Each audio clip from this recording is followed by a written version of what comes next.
What you are watching right now is me going and doing some yard work. We had some leaves that my wife raked up. Unfortunately, she did it about a week after the last pickup for yard waste. And shortly after that, we had a snowstorm. So she put the bags in the backyard. I knew at the time that the bottoms of those bags would rot out. But it was kind of like there wasn't anything I could do about it. It's one of the reasons that I went on carnivore was not just to lose weight, but for mobility. I had been trying to lose weight for 4 years and doing what the conventional wisdom is, and that is counting calories and calorie restriction. Well, that succeeded to the point of about 40 pounds in 4 years, or average of 10 pounds a year. And at that rate, I was, in the 400s. Actually, I was 472 when I started. So I was down to about 430 after 4 years. And it just, my knees hurt me. I could hardly walk. And it just, things were not getting any better. The arthritis just was like hurting me too much. I really couldn't do anything. I had to do something, and I heard about the carnivore diet, and I said, well, I've got nothing to lose here. I'm going to try it. So I did. I went and I did my research, what you're supposed to eat, what you're not supposed to eat, avoiding seed oils, which are inflammatory, avoiding carbohydrates, which pops your insulin up and causes you to store fat. So I did that, and through the winter time, actually I started it before the winter, but I hadn't got to the point yet where I could do a lot of walking around. It wasn't until maybe a couple months ago or a few months ago that I could really do a lot of walking, and I still have to restrict how much I do. But so what you're seeing is something that a few months ago would have been physically impossible for me to do. Now, I can't say the carnivore diet is right for everyone. I think it is in a way, but I can't say that.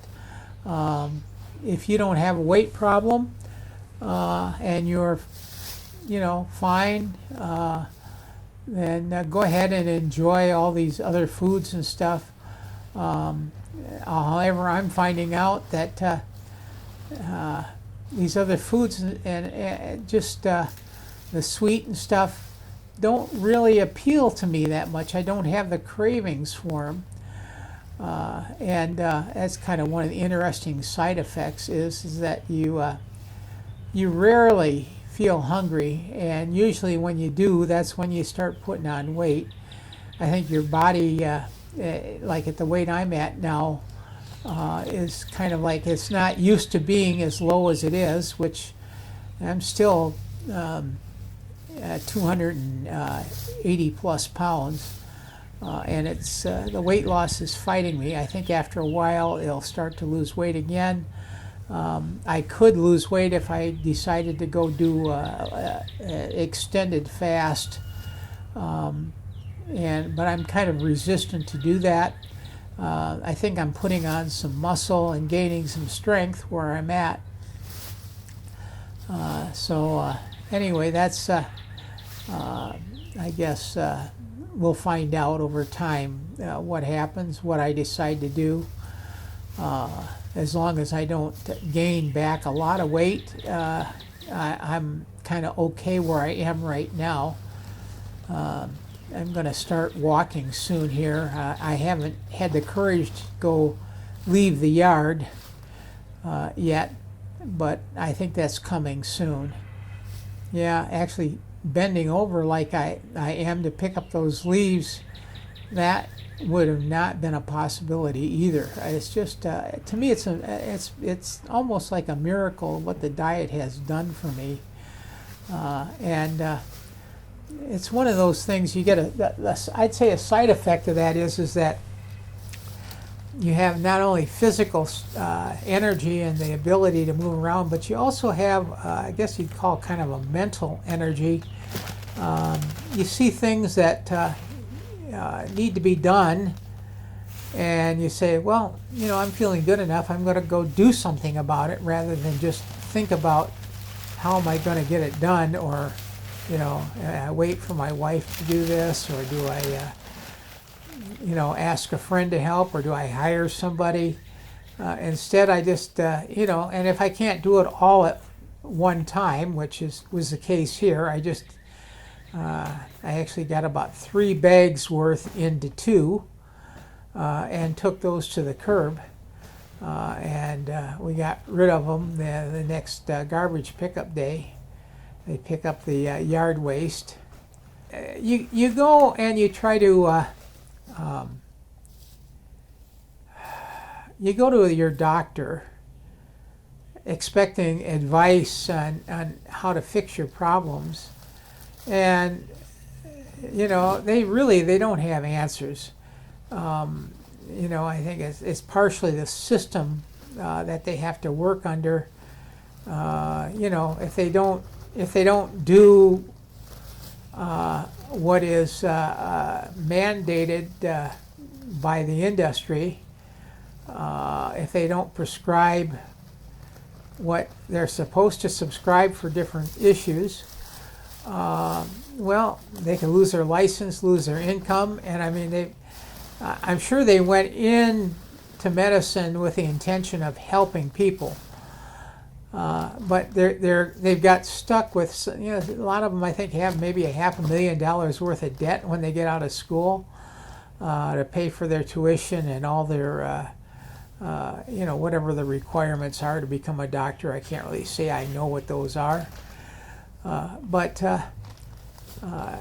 you're stuck with, if you don't do those things, they're stuck with having this debt and not having an income stream to pay for it. So I kind of feel for them, but at the same time, you got to watch out for yourself. I think you got to go and look for answers yourself, because getting a pill to cover symptoms, to me, is not an answer. You got to look at the root causes, and I think the root causes are our diet today. I mean, you look at the food and stuff, or the food-like stuff that they sell us,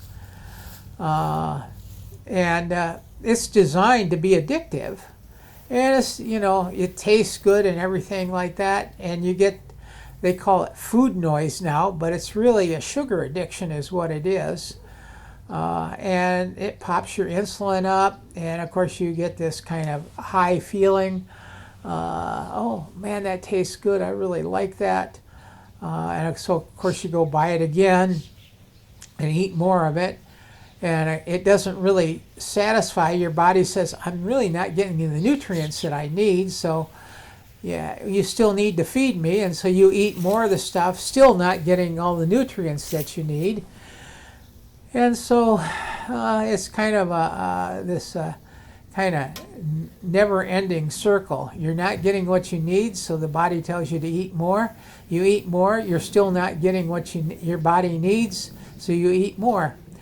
One of the things is if you do the research, you find out that meat, especially red meat like beef, lamb, bison, they're all the most nutrient-dense food. And you also find out that, like, they say, oh, you don't have enough vitamin C, but vitamin C, if you do the research on it, you'll find out for yourself that that sugar and vitamin C use the same, I forget the right term for it, the right carrier, the right receptor. They both use the same receptor. So if you're eating a lot of sugar, it puts sugar ahead of vitamin C. But if you're not eating a lot of sugar, then the vitamin C that you're eating gets absorbed, and so your body becomes more efficient at vitamin C. That's one of the things you learn when you study this. But again, I don't want you to take my word for it. I'm not giving you medical advice. I'm merely telling you what I do and what what I've found out through my own research. Again, I'm not an expert at this, but I guess maybe I am in a way. I'm an expert for myself. I'm 100% expert on my own opinion and in my own knowledge. And that's something I encourage you to become, is an expert yourself. So I guess with that said, geez, I guess I filled up the time for this video. So you guys have a great day. Enjoy the outdoors if you can, if it's a nice day. Otherwise, stay in. Just make it the best day that you can, because this day's not coming again. And I'll check back with you in the next video. You guys just have a great day.